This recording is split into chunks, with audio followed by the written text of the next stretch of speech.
Hello दोस्तों, नमस्कार। आज मैं बताऊंगा, अभी हाल ही में सीबीएसई ने एक नोटिफिकेशन इशू किया है 4 सितंबर को।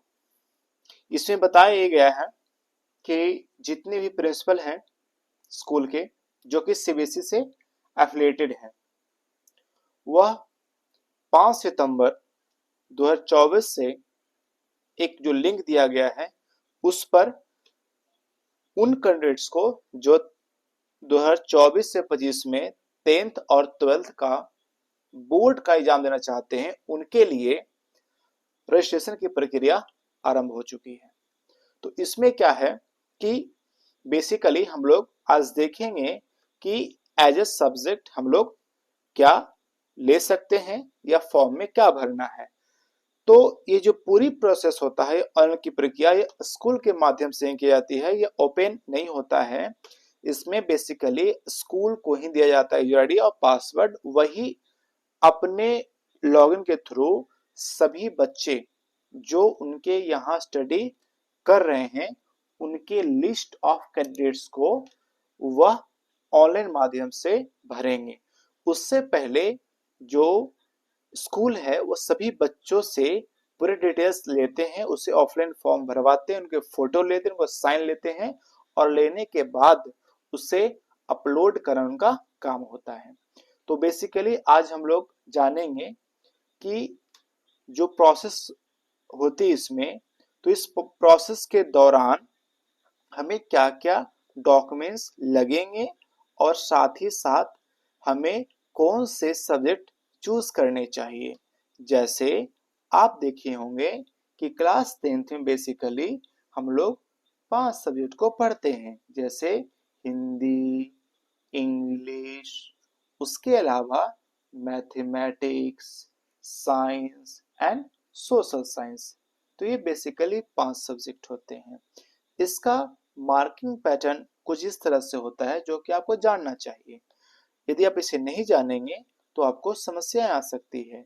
तो सबसे पहले मैं बता दूं इसके ओवरव्यू के बारे में कि आपको इस पूरी प्रक्रिया के लिए जो चार्जेस होते हैं वो पर कैंडिडेट 1500 रुपये सीबीएसई ने डिफाइंड किए हुए हैं। इसमें स्कूल के चार्जेस भी कुछ एडिशनल्स होते हैं, तो उनका जो पर स्टूडेंट जो चार्जेस है वो स्कूल वाइज वेरी किया जा सकता है, लेकिन हाँ सीबीएसई जो है वो लेती है 1500 रुपये पर कैंडिडेट। उसके अलावा आपको इन 1500 रुपये में आपको 5 सब्जेक्ट कवर किए जाएंगे। आपको बता दें कि आपको एग्जाम देने के लिए 5 जो सब्जेक्ट होते हैं वो कंपलसरी होते हैं और उसके अलावा आप एडिशनल सब्जेक्ट भी रख सकते हैं, लेकिन हाँ उस एडिशनल सब्जेक्ट के लिए आपको 300 रुपया अलग से लगेगा। जो कौन लेगी? सीबीएसई। यदि आप अपने रजिस्ट्रेशन 5 सितंबर से 10 अक्टूबर के बीच में करवाते हैं तो आपको 1500 रुपये पर क्रेडिट और प्लस 300 मतलब 1800 रुपये में आपके हो जाएंगे। लेकिन यदि आप लेट करते हैं तो आप 5 अक्टूबर से 15 अक्टूबर तक फॉर्म भर सकते हैं, लेकिन हाँ आपको 2000 रुपया फी लगेगा, मतलब आपको 500 एक्स्ट्रा देने होंगे। ठीक है, चलिए उसके अलावा तो जैसा आपने देखा इसकी जो प्रक्रिया है कितने पार्ट में कंप्लीट होगी। इसकी जो पूरी प्रोसेस है वो स्कूल के थ्रू ही होगा। इसमें जो रेगुलर कैंडिडेट्स है वो भी होंगे, कुछ जो फेल हैं रिपीटेड हैं, तो इसमें सारे कैंडिडेट्स इसमें एग्जाम देंगे, लेकिन हाँ उन्हें ये रजिस्ट्रेशन प्रक्रिया करना कंपलसरी है। जो भी प्रोसेस होगा वो सारा ऑनलाइन ही इसमें प्रोसेस किया जाएगा, लेकिन ये स्कूल के माध्यम से ही किया जाएगा। आप सोचेंगे इसको साइबर कैफे से या कहीं से बाहर से भर ले, तो वो नहीं कर सकते हैं, वो स्कूल के थ्रू ही भरे जाते हैं, क्योंकि जो भी डेटा है वो स्कूल के पास होते हैं, भेजते हैं, उसी में एडिटिंग करके डेटा भरा जा सकता है। उसके अलावा इसमें जो चीज़ हमें जानना चाहिए कि एज ए सब्जेक्ट हम इसमें क्या ले सकते हैं। तो आपको समझिए इसमें बेसिकली क्या क्या चीज इसमें होता है। तो सबसे पहले आपके कुल जो 5 सब्जेक्ट होते हैं वो कंपलसरी सब्जेक्ट होते हैं, जिसमें आप एक लैंग्वेज होता है जिसमें 2 ग्रुप होते हैं। एक होता है ग्रुप एल, जिसमें लैंग्वेज होता है, लैंग्वेज में हिंदी या इंग्लिश। हिंदी में भी 2 होते हैं, हिंदी ए और हिंदी बी, इसमें से कोई एक ले सकते हैं। आपको हिंदी ए या हिंदी बी में से कोई एक लेना है।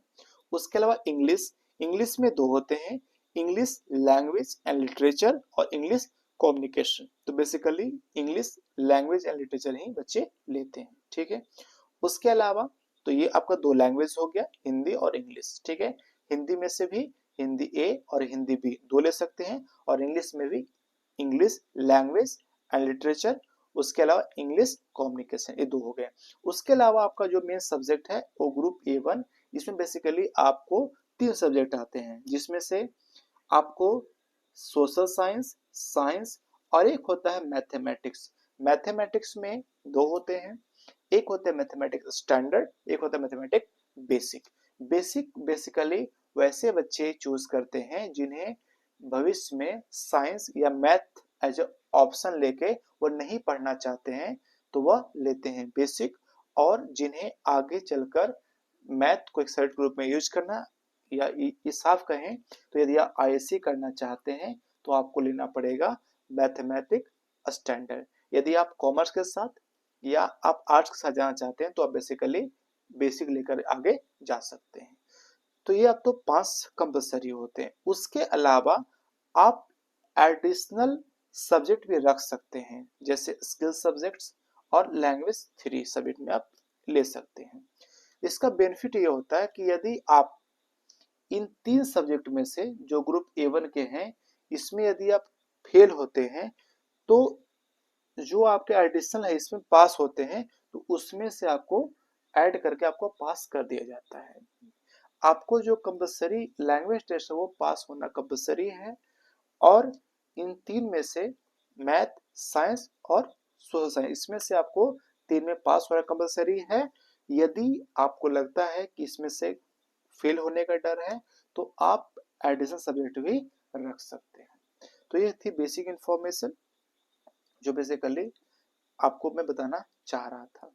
तो बेसिकली इतना ही कुछ था, और इसमें मैं आपको ज़्यादा कुछ बताना चाहूँ तो आप ये देख सकते हैं, कुछ एक सब्जेक्ट का चॉइस है जो आप लेना आई थिंक समझ सकते हैं ज़्यादा उचित होगा, जैसे जो मान्य होते हैं। जैसे आप देख सकते हैं जो बेस्ट सिलेक्शन होता है, तो आप ले सकते हैं English language literature, Hindi course B, mathematics, science और सोशल साइंस। तो ये तो 5 आपके हो गए कंपलसरी। उसके अलावा आप 2 जो है ले सकते हैं, जैसे रिटेल, तमिल, तो आप उसमें से जो भी है ऑप्शन आप उसको चूज कर सकते हैं। उसके अलावा आप इंग्लिश लैंग्वेज ले सकते हैं, हिंदी कोर्स ले सकते हैं, मतलब हिंदी ए ले सकते हैं, मैथमेटिक्स, साइंस और सोशल साइंस, या फिर आप नहीं भी ले सकते एक्स्ट्रा, आप संस्कृत भी आगे ले सकते हैं। और उसके अलावा जो सबसे ज़्यादातर ले जाते हैं या जो ज़्यादातर बेसिकली कंफर्म होते हैं, तो बेसिकली लेते हैं इंग्लिश लैंग्वेज लिटरेचर, उसके अलावा हिंदी कोर्स ए, मैथमेटिक्स, साइंस और सोशल साइंस। तो ये 5 सब्जेक्ट है बेसिकली आप अपना सकते हैं। यदि आप चाहेंगे तो आप एडिशनल सब्जेक्ट भी रख सकते हैं। आप नहीं रखना चाहते हैं तो ये 5 सब्जेक्ट आपको कंपलसरी है जो देने ही देने हैं। उसके अलावा जो गाइडलाइंस है, जैसे आप कंपलसरी में हिंदी और हिंदी इंग्लिश जो सब्जेक्ट होता है वो ले सकते हैं। तो ये थी आज की जानकारी, आज के लिए इतना ही।